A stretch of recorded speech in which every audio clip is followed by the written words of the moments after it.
Good evening, good evening. I think we're ready to begin. A warm welcome to this, our 15th annual Leon Levy Lecture on Biography.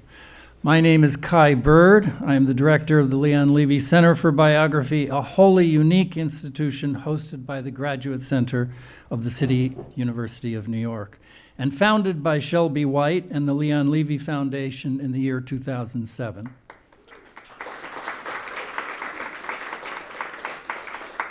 I am gratified that Shelby is attending this event together with the president of the Graduate Center, Robin Garrell. I also want to thank Thad Zilkowski, our hardworking associate director, for all his wisdom these past few years. And thanks also to Wendy DeMarco Fuentes, Karen Sander, Tara McDonald, Barbara Norsha Broms, Jimmy Koch, and all the other folks at CUNY for helping us to organize this very complicated dinner. We are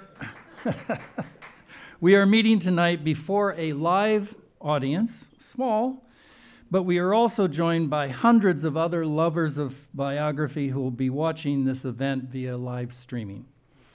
Welcome, everyone. Unlike all our other Leon Levy events, this evening is a formal lecture, so there will be no Q&A at the end. Each year, we select an eminent biographer to give the annual Leon Levy Lecture to talk about a theme related to the art and craft of biography. I've always believed that biography is not only the best vehicle for conveying an understanding of history and the human condition, but it also happens to be the most difficult and sometimes obsessive of scholarly pursuits. The working biographer is a privileged person, privileged to be able to ponder and write about another human life.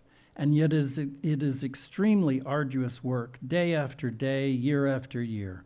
We are detectives and always worried that we might have missed that one last lead that could break open the case. No wonder we become obsessed. We have with us tonight many working biographers, including some current and former recipients of a Leon Levy Biography Fellowship. More than 50 such fellowships have been awarded since 2007, and some 30 biographies have been published to date. In recent years, thanks to Doran Weber of the Sloan Foundation, we have been able to fund an annual fellowship devoted to biographies of scientists. We also have with us tonight the honorary co-chairs of our endowment committee, Stacy Schiff, and alas, Robert Caro had to cancel at the last minute because his wife had a bad encounter with the dentist. Both of these biographers, of course, are winners of the Pulitzer Prize, and both are working on highly anticipated new biographies. Bob is finishing his 5th volume on LBJ, while Stacy's biography of Samuel Adams is entitled The Revolutionary, and it is being published next week.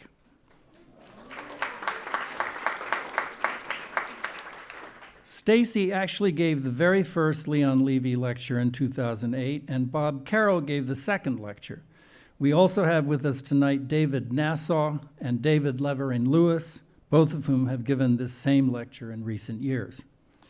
Now it is my great pleasure to introduce our 15th annual Leon Levy Lecture. Some of you may note that I am wearing a so-called Nehru jacket. I hasten to say that this South Asian suit is worn tonight not just to honor our speaker. I own a dozen of these suits and wear them all the time, partly because I hate to put a noose around my neck. But really, it comes from my love of India, which dates back to my youthful years in that magical place.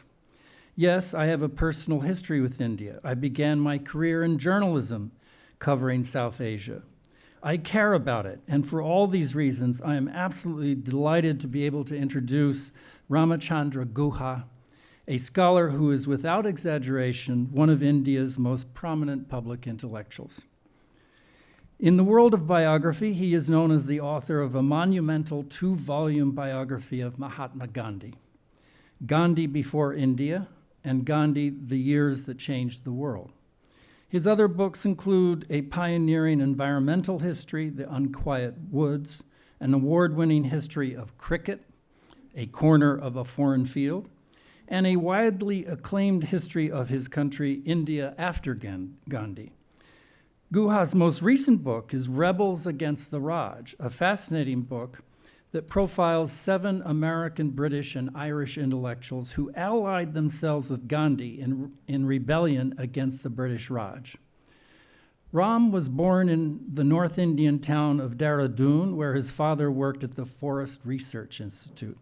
A Tamil speaker by heritage from South India, he nevertheless went to the famous Doon School, sort of like Horace Mann or the Fieldston School here in New York. As an aside, one of his classmates was the future novelist Amitav Ghosh, who cannot be here tonight, but whose wife, the biographer Deborah Baker, joins us. It is a small world. Ram is a polymath. He writes about the environment, but he is also an historian of the game of cricket. We Americans know nothing of cricket, but let me assure you that many more people on this planet play cricket than American baseball. Maybe cricket explains why Ram has 2.2 million followers on Twitter. In addition to all his books, Ram is a prolific journalist, writing a regular column that appears in numerous Indian newspapers.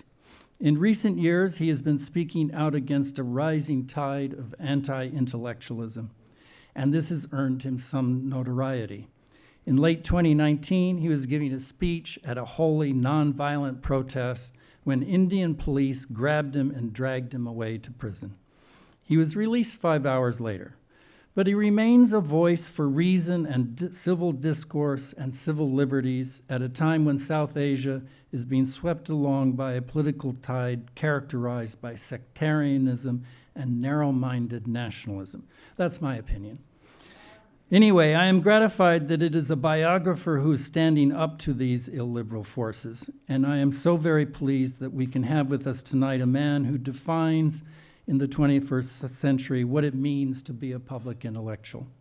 On that note, I now turn the podium over to Ram Guha.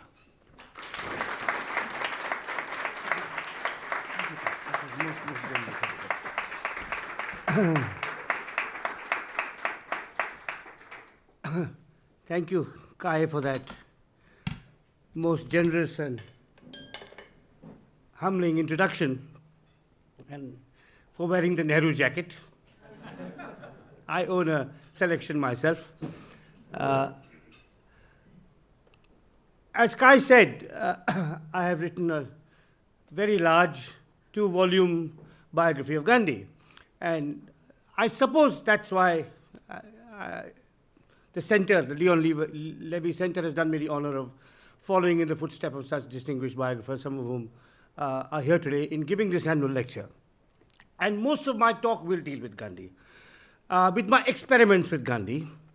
But let me first say a little bit about how I became a biographer and how I came to Gandhi. My early experiments in this genre were of people much less famous, but as interesting and controversial as Gandhi himself. And I'll say a little bit about a few of my early subjects before coming to the problems of tackling such a complex and world historical figure like Gandhi. So I am, I suppose, in terms of my scholarly and personal background, a very unlikely biographer. Kai mentioned that I wrote a book about cricket.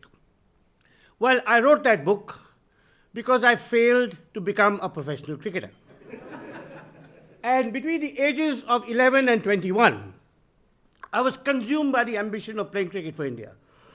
And there were 2 problems with realizing that ambition. The first was about 50 million Indian males of my age shared that ambition. And the second was that I simply wasn't good enough. I come from a family of scientists. I was delighted that the president of the CUNY Graduate Center is a chemist. My father and grandfather were chemists, but I did not follow them into that line of study, because if you did science in university, you could not turn out for the cricket team because practice was in the afternoons when the labs were on.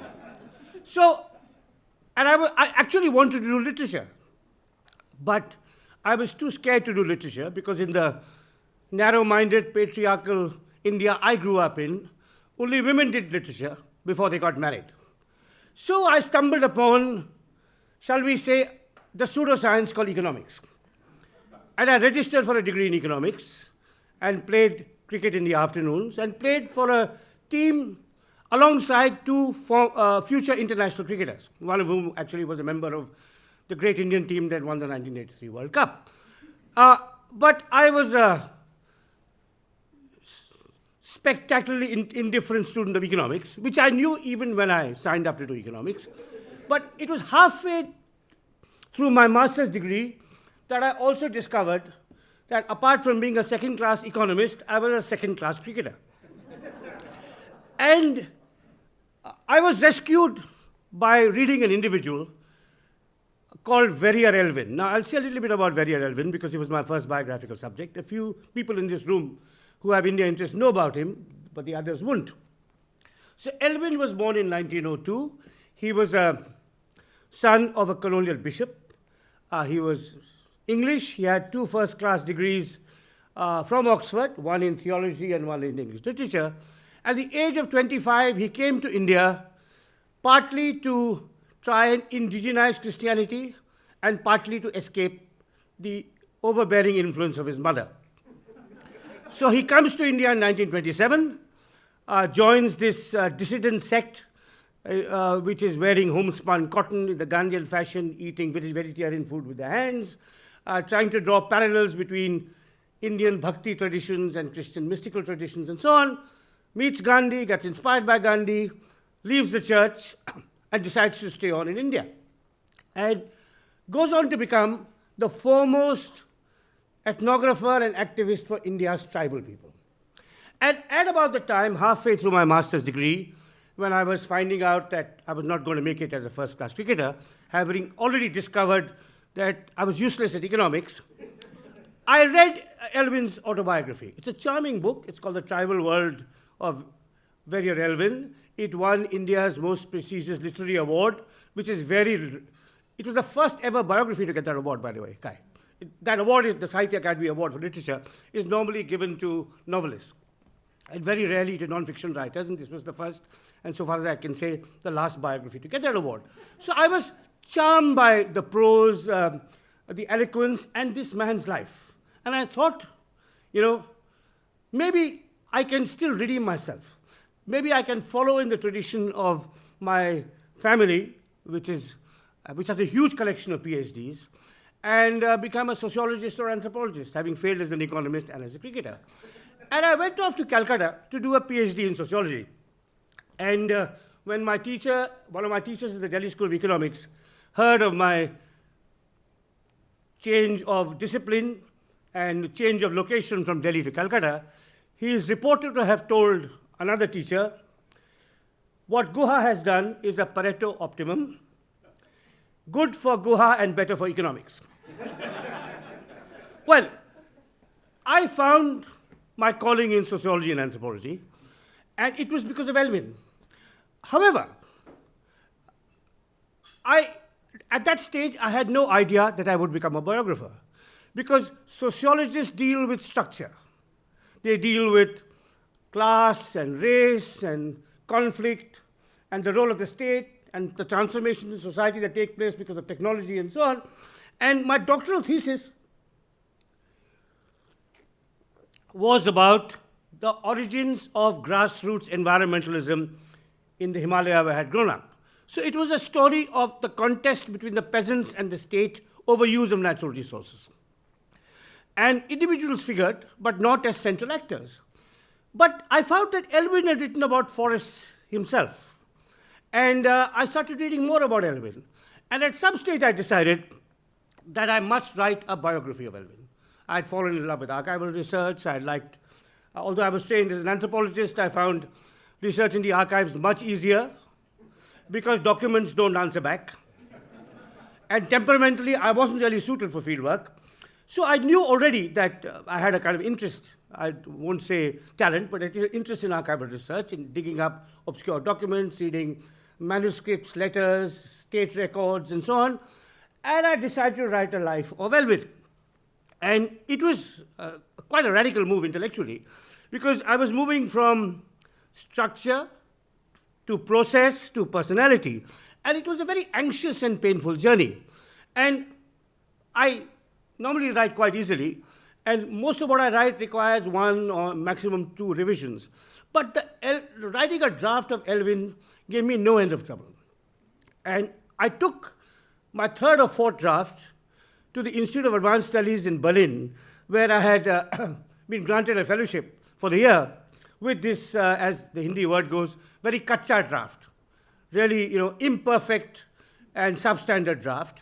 And to my great good luck, I had as a colleague at the Wissenschaftskolleg of Berlin a master biographer.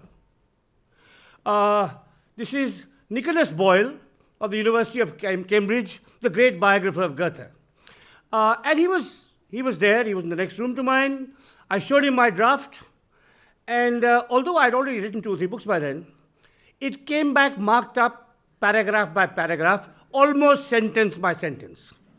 And I was more or less, so I was then in my late 30s, he treated me, I think, rightly, like a Cambridge undergraduate writing his first tutorial. Because that's how much I knew about the art of biography. I'd got everything wrong. I was a sociologist trying to enter somebody's mind and reconstruct their emotions, and I had failed miserably. And it was really Nicholas Boyle who taught me what I know about biography. So I'd like to acknowledge him here at the Leon Levy Center. A great biographer, an extremely reclusive man, very shy, inward, deeply spiritual, but at the same time, apart from his great scholarship, a human being of great compassion and understanding, who really took me step by step along the path to becoming a biographer. In our talks in Berlin, in our long walks in the Grunewald, he taught me more or less everything I know about writing biography. And many years later, in an article I wrote in the Financial Times, I summarized what Nicholas Boyle had taught me in terms of 3 maxims, which I termed Boyle's laws of biography. And I'm going to read out these laws as I understood from Nicholas Boyle. The professional biographers here probably instinctively and organically and naturally practice these laws.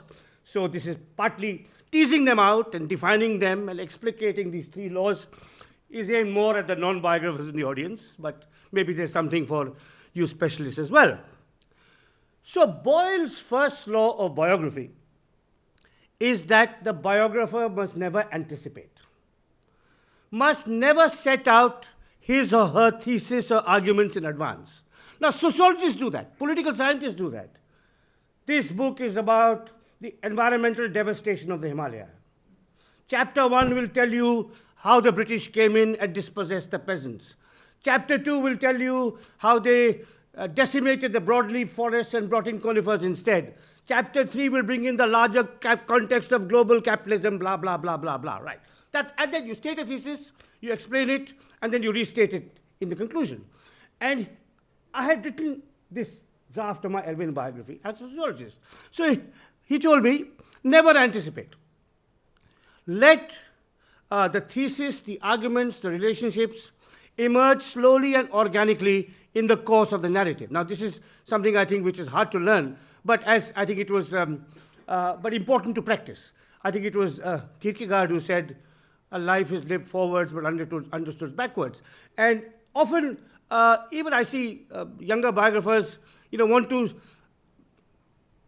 maybe dramatize their findings by bringing in an event or a controversy or an incident from midlife or mid-career when it comes to their subject. So never anticipate. That was the first law, Boyle's law of biography.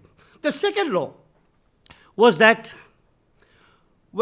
even when writing about a famous, powerful, or charismatic individual, the secondary characters had to be fleshed out with care and attention. the secondary characters in a biography are actually as important as the primary character. Because the subject of one's biography only emerges most fully through his or her relationships with friends, rivals, enemies, lovers, spouses, and children. So, in that sense, a biography is not a soliloquy. It's not a one-act play, with a one-person play. It's a play peopled by many, many characters. And of course, in the case of Gandhi, whom I'll come to later, it's almost an epic story with hundreds of characters. But it's really in the sometimes capsule portraits, sometimes more elongated studies of the more important secondary characters and their relationship with the primary character, the person you're writing about, that you humanize your subject. So that's, I think, Boyle's second law. The third law, and this is, I think, Boyle's third law of biography, is that one must look energetically for sources other than those emanating from the primary character. And this is particularly true if you're writing about, a writer or a politician a wordy politician given to giving many speeches, and indeed, in our age, issuing tweets by the second. And there's a temptation when your subject has left behind a vast corpus of writings to use that as the primary materials. I mean, Kai mentioned his Nehru jacket. There was a biography of Nehru published by a very distinguished Indian historian, Sarvepalli Gopal, 30 years ago. It stands as the kind of authoritative book on Nehru, 3 volumes. Nehru was an extraordinary man, a radical, a rebel, a freedom fighter, an intellectual, a historian, and the first and longest serving and most controversial of Indian prime ministers. And I remember a kind of a critic who wanted to make a point at the expense of the famous biographer, reviewing it in the Hindu, which was then probably India's most respected newspaper, and looking at all the footnotes and doing a tally, a statistical tally of what proportion the footnotes emerged from Nehru's own writings and letters and speeches, and it was close to 90%. So it was a Nehru-centered view of Nehru, And I think this is often a temptation, and it's probably true of some American subjects too. You write about whatever, Jefferson, who was like Nehru, both a politician and an intellectual, and a future biographer, Obama perhaps, might rely too much or excessively on what the subject himself or herself said. Literary biographers who have to deal with writers who are extremely prolific, and apart from their novels and stories and essays, leave behind thousands and thousands of letters. So this is Boyle's third law, that one must look energetically for sources other than those emanating from the primary character. And in my case, the man I was writing about, very relevant, had written some 40 books and 600 articles. There was a Japanese scholar who compiled a bibliography of Elvin's writings, which was indispensable in my own research, but the bibliography is almost book size. And apart from them, there were all the letters, because he was an Englishman who liked to express himself in letters. And having abandoned his mother, he had to write to her twice a week. And of course, she lived almost as long as he did. And fortunately, the letters were kept, and I could look at them in an archive in England. But there was so much that Elvin himself had said about his life that in this draft that Nicholas Boyle had seen, he had immediately perceived that apart from all the other structural and literary problems with my draft, there was a methodological problem that I had basically relied on Elvin's writings published and unpublished. So that's Boyle's 3 laws of biography. Do not anticipate. Flesh out the secondary characters, and look for sources other than those emanating from the subject. Now, I'm going to come to a 4th law, which is my own, but before I do, when I wrote this essay in the FT, Nicholas Boyle did not speak to me for the next 5 years. And I thought I had praised him, and I had made him, a model and a beacon for biographers. And my wife, Sujata, who's sadly not here, but was with me in Berlin, told me, you've done something that Nicholas will be profoundly offended by. I mean, he's a reclusive Englishman who, who shall we say, Boris Johnson was probably 10 years old then, but in personality, the other of Boris Johnson. He does not want to be spoken about. But I added a fourth law of my own to Professor Boyle's three laws, and I'll share this with you. This is Guha's coda or emendation to Boyle's three laws of biography, that the biographer should not be deterred even if one subject had himself or herself written a detailed and apparently comprehensive autobiography. And as it happened, Elwin had written this autobiography, which was exquisitely written, which won India's major literary prize, which was published in this country and reviewed appreciatively in the New York Times and in London, in the London Times and the TLS. It's a fabulous book. And when I started my research, there were Indians who had known of Elwin, had read his autobiography, and would tell me what will be there in your book, which I won't find in Elwin's book. And of course, I did find things, which I won't tell you about here. But reading Elwin's memoirs, hugely successful and exquisitely written memoirs, and juxtaposing them with what I had found, I arrived at my own law of biography, which is an autobiography is best viewed as a preemptive strike against a future biographer. Because for all it said, the tribal world of Verrier Elwin was notable for what it left out. The story of his first and failed marriage, his bruising academic disputes with anthropologists who had exposed the hollowness of some of his arguments and questioned his methods, the roots of his disenchantment with Gandhi, and so on and so forth. So that was Elwin, who encountering Elwin was my first experiment with biography. And because of Nicholas Boyle, it turned out probably much better than it otherwise would have. My second biographical subject was very different from my first, and I'll say a little bit about him, and then I'll come to Gandhi.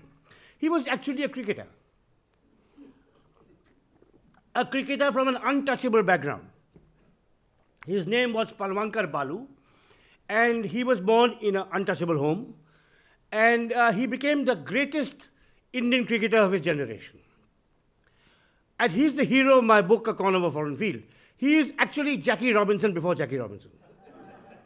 I mean, I wish, Kai, you're right about cricket v. baseball in terms of following.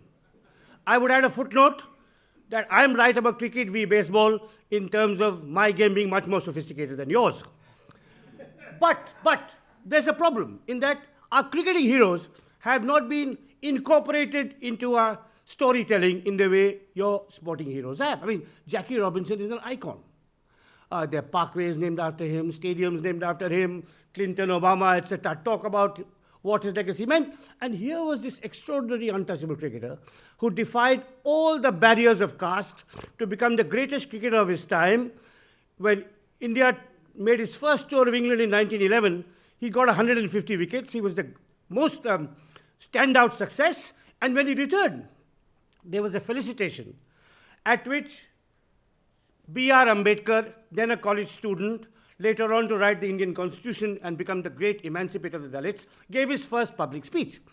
And so my book was about this great cricketer from an untouchable background who had to face many hurdles and obstacles, and which he overcame one by one, and he'd been forgotten in his own homeland. And mine was a retrieval, a recovery of this person.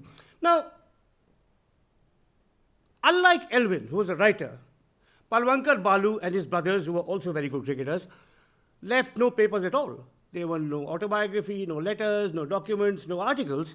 And I had to reconstruct his story and his struggles through the runs of a now defunct, indeed extinct newspaper called the Bombay Chronicle, which intensely covered cricket in Bombay. And Bombay was then the epicenter of Indian cricket.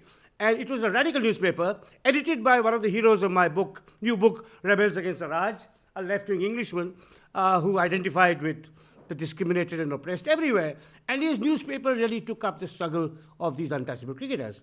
And the newspaper died in the 1950s. And fortunately, an entire run was there on microfilm.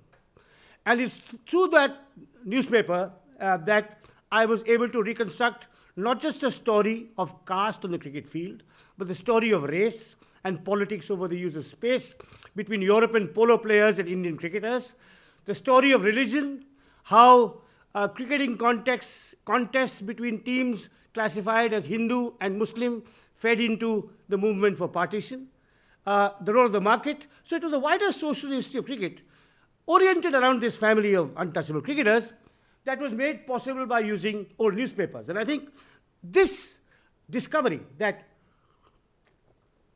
old newspapers were actually a very valuable window into social and political history was enormously helpful to me when I came to Gandhi. So I am now going to, that's the prehistory of my life as a biographer, and I am now going to come to my encounters with Gandhi. Now, had I not had the experience of working on people like Elvin and Balu, I would never have had the technical or, dare I say, biographical expertise to tackle a subject as complex as Gandhi. Now, there was a difference. I was the first biographer of Elvin, the first biographer of Palwankar Balu, but when I began, I was probably the 501st biographer of Gandhi, and there have at least been 100 since I started my own research. Now, why did I take up Gandhi? There were 4 reasons why I decided to tackle Gandhi. The first is that Gandhi had stalked me all my life. He'd been there in my work on environmentalism, in my work on Verrier Elvin, in my writings on Indian political history, and even when it came to cricket. Now, Gandhi is never known to have watched a cricket match in his life. And yet, he influenced how sport was talked about, debated, argued about. The politics of caste and religion and race in the cricket field invoked Gandhi repeatedly. And there were some 40 index entries to Gandhi in my book on cricket. So that's the first reason I wanted to talk about Gandhi. The second reason was, of course, my interest in Indian politics. And I had been giving talks on Gandhi, which encouraged me to think that there were new and interesting arguments I could make about Gandhi's place in Indian history. Thirdly, I felt that while I've already spoken following Kai of Nehru, there were many other great Indians of the 19th and 20th centuries, but Gandhi was the only one who was a genuinely global figure. In fact, arguably, since the Buddha, it's Gandhi is the Indian who's left a kind of global footprint through his life, his ideas, and his legacy. And finally, I felt that in the course of my research on other subjects, I had found these new and rare and previously unseen sources on Gandhi, on his life and his struggles and his relationships, which had not been used by earlier biographers. And I felt I could tell a more detailed, a more richly textured, a more, shall we say, historically nuanced story about Gandhi. Now, I said that one of Boyle's laws was that the biographer should not rely excessively on the subject's own writings and speeches. Now, in the case of Gandhi, this is a law that is often neglected. Gandhi, incidentally, was a professional writer. But unlike most of the professional writers in this room, including myself, he was never paid for what he wrote. But he wrote more than all of us. He edited a weekly newspaper for 40 years, first in South Africa and then in India. And he wrote voluminously in English and in his native language, Gujarati, and a little bit in Hindi as well. He wrote several books. Of course, he had extensive correspondence with the colonial authorities and so on. And after he died, Jawaharlal Nehru in particular, and Gandhi's youngest son, Devdas Gandhi, decided to commemorate his life by bringing together all his writings. It was a colossal editorial enterprise. It meant sourcing letters from all over the place, finding the speeches and interviews he gave to newspapers in South Africa, in London, in France, and so on and so forth. And it took 36 years to complete. And eventually there were 97 volumes of Gandhi's collected works. There are 97 volumes of Gandhi's collected works.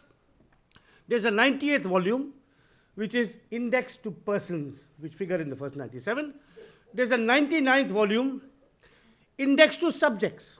It's meticulously indexed, and it should have stopped there. But this being India, And since Indians invented the zero, we had to have a symmetrical conclusion. So there was an entirely superfluous 100th volume, which consisted of the prefaces to the first 97 volumes.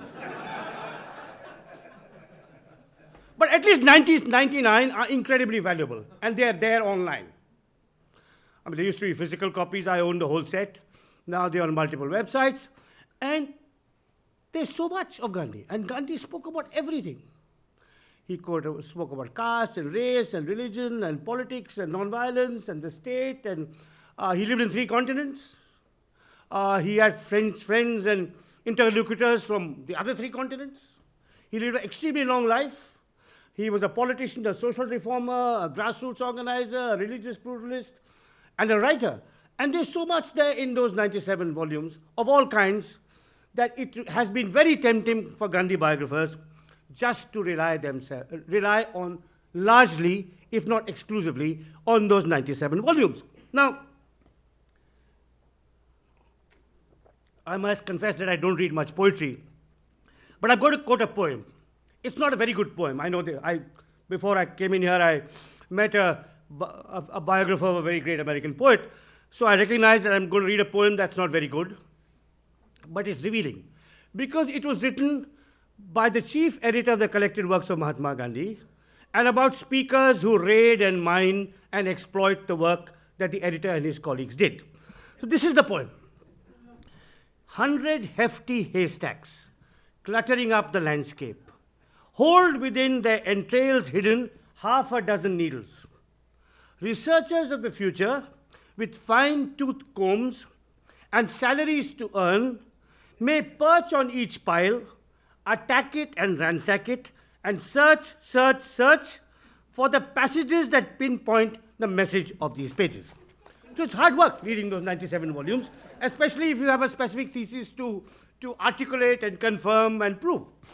Now, I had these 99 volumes on my shelves. I have the 100 too, but I've never opened it. And I knew how to read them, cover to cover. But I also knew that based on my past biographical research and on Nicholas Boyle's laws of biography, that there was much else to Gandhi. And I knew that there were 4 kinds of sources in particular that I had to study to write my book, to research my book. The first kind of source were the letters to Gandhi, not the letters by Gandhi, which are in the collected works.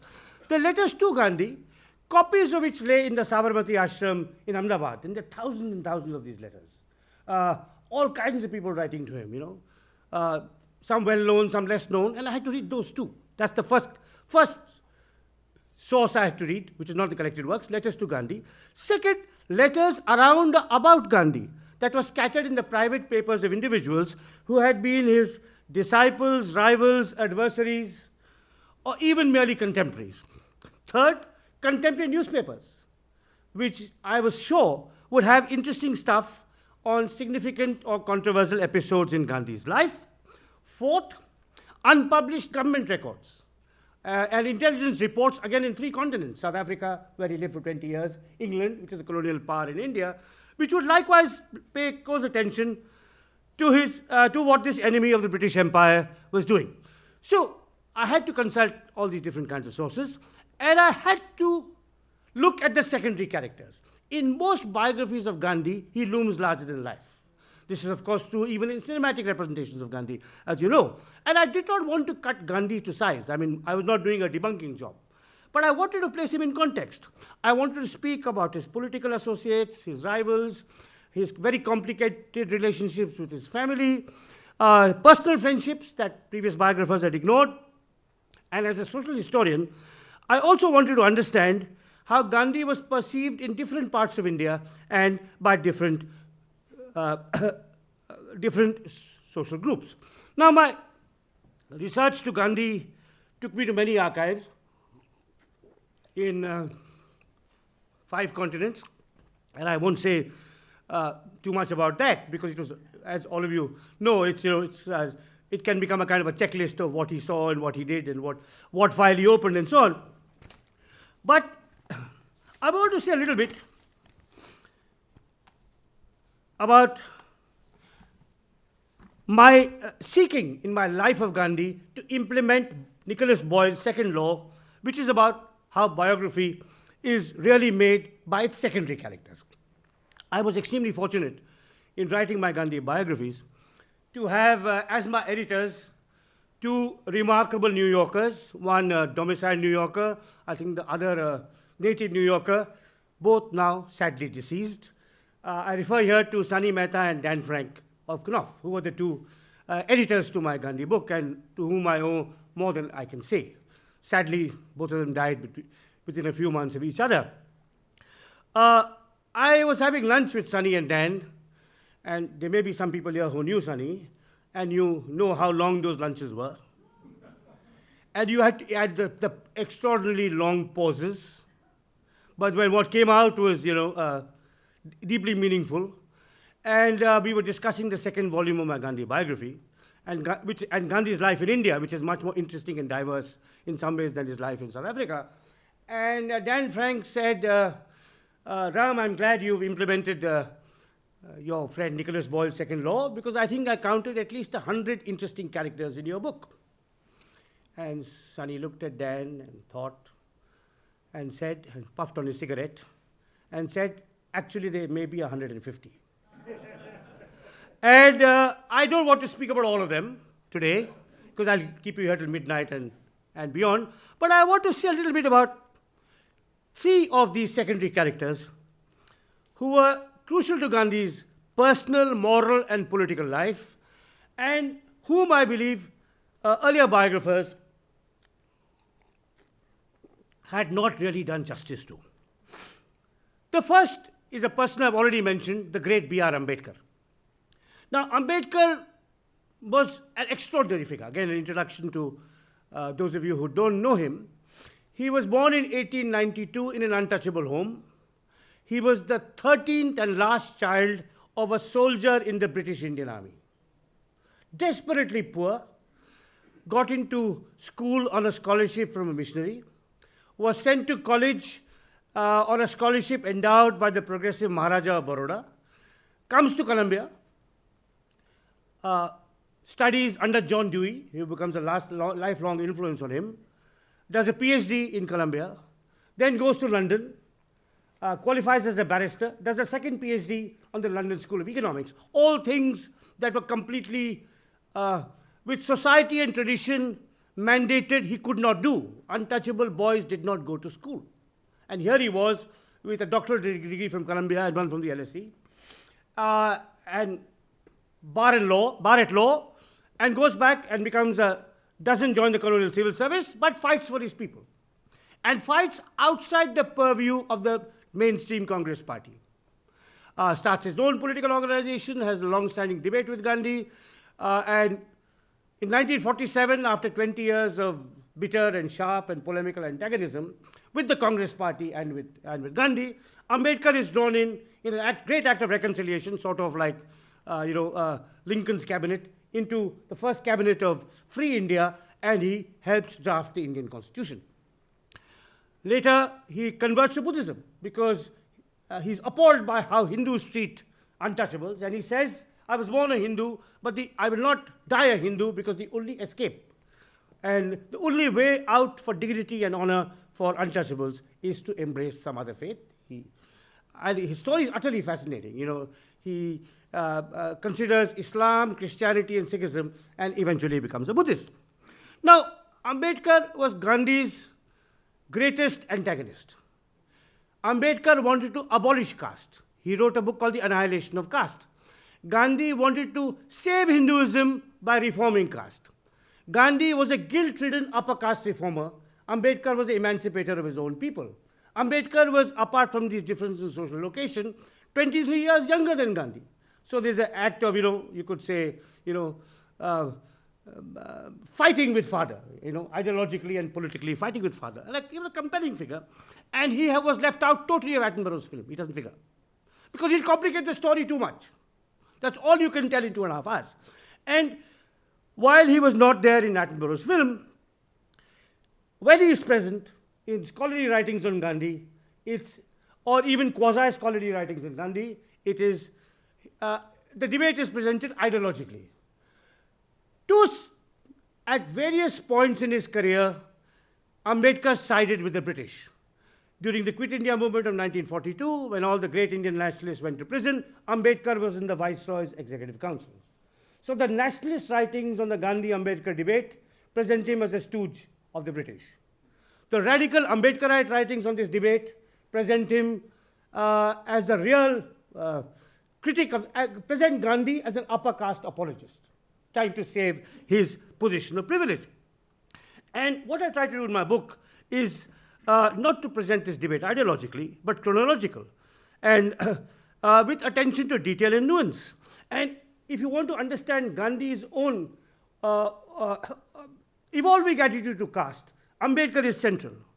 It's really their debates that move Gandhi towards a more radical position and closer to Ambedkar. Then, of course, there is this extraordinary final reconciliation when Ambedkar, despite his decades of political rivalry with Gandhi and his party, is brought in to the cabinet of Free India. So Ambedkar is one major character in my book, who essentially I felt their relationship, Gandhi's relationship with Ambedkar, was so central to Gandhi's moral and political evolution that it had to be presented with scrupulousness, with fairness, and with the kinds of news sources I found. The second secondary character I'll briefly mention is a woman called Sarla Devi Chattopadhyay, who was Tagore's niece, who was a singer, a poet, a writer, a nationalist, and Gandhi was briefly, desperately in love with her. Now, Gandhi in South Africa, Gandhi was married, to just go back a little bit, Gandhi was married as a teenager to a fellow Gujarati called Kasturba, and they had a complicated relationship, some of which is presented in my biography. They married in, in the early 1880s, and almost 40 years later, after his return to India, and by which time he had 4 children and taken a vow of celibacy, he fell head over heels in love with someone who was everything Kasturba was not. You know, articulate, outspoken, with her own views, making her own career, a writer, a poet. And most biographers had ignored this story completely. One previous biographer had written about it, but was constrained by being Gandhi's grandson. So perhaps didn't treat it with the kind of, shall we say, daring or recklessness that it deserved. And I was able to, in the course of my research, find letters that Sarla Devi had written that had not been there before. Actually, she wrote a series of letters to Gandhi that were burnt by Gandhi's daughter-in-law after Gandhi's death. But these letters survived.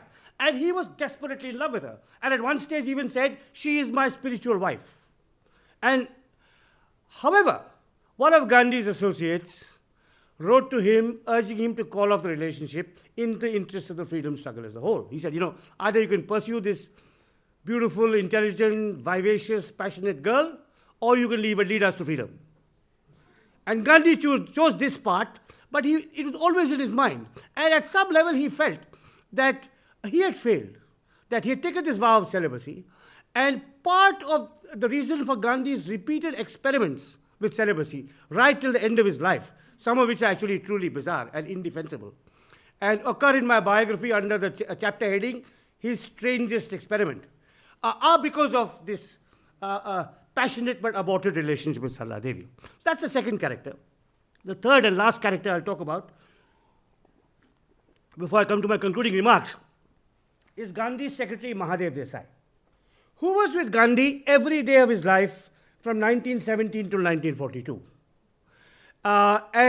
Sort of like Boswell, but more intelligent than Boswell, more willing to argue with his master than Boswell, and tragically, much less known than Boswell.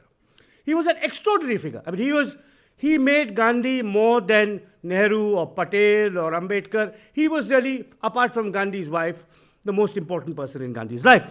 I wish I had the time to tell you more about Mahadev Desai, but I've tried to flesh him out in my book and shown how he was Gandhi's interpreter, translator, moral interlocutor, political educator, and so on and so forth.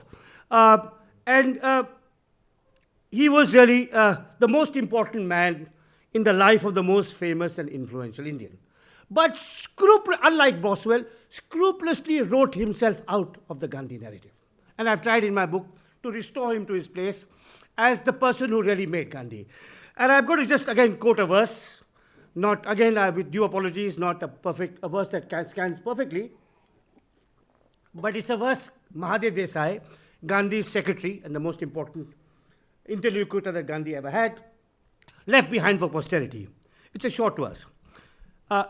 It runs, "To be with a saint in heaven is bliss and glory, but to be with a saint on earth is a different story."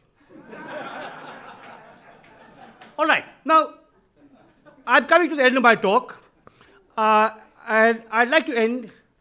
I said I visited archives in five countries and discovered all kinds of things, but I'd like to end my talk with a piece of paper I found in my personal archive during COVID, which Jimmy is now going to show on the screen.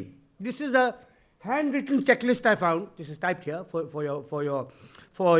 that you can read it easily. This is a checklist I found in my papers, written in about the year 2005, on the note paper of a hotel in your country, whose name begins with R. It was probably a branch of the Radisson, because the telephone number on that piece of paper says 1-800-HOTELS-1.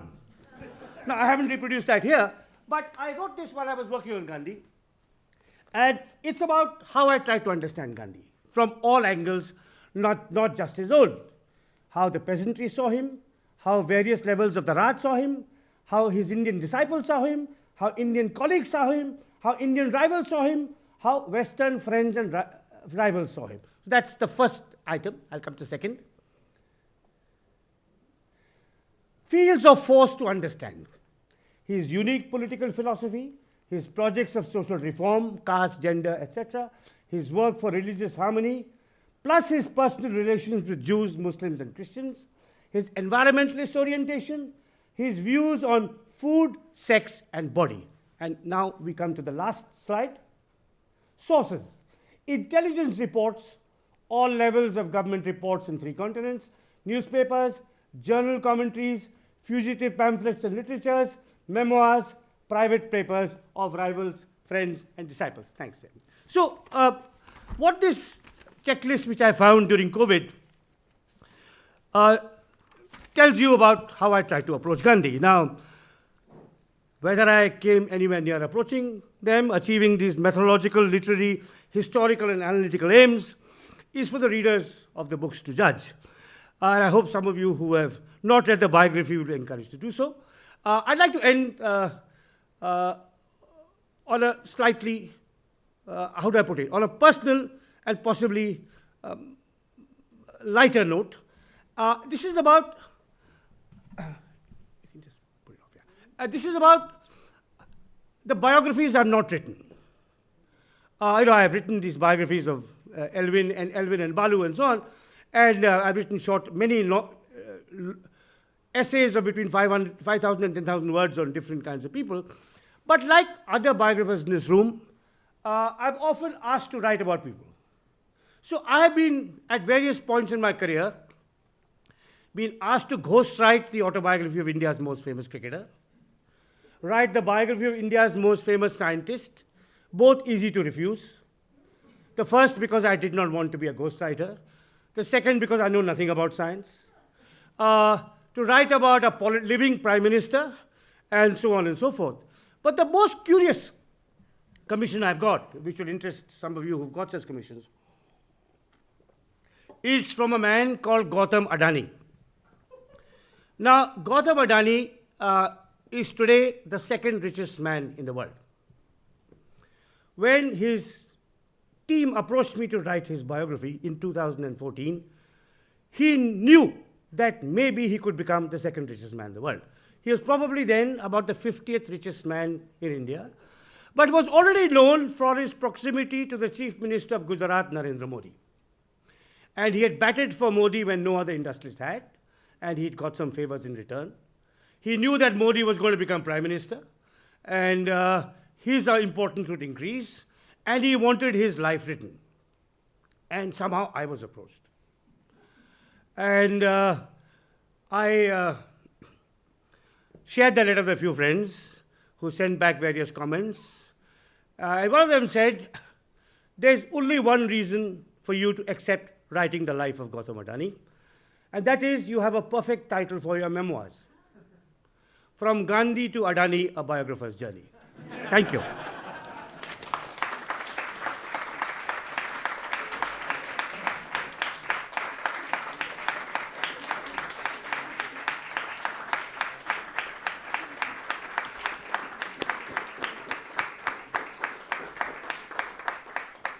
Thank you, Ram Guha. That was an inspiration to all biographers, and we now have a checklist and of the Boyle's laws with which to write our books.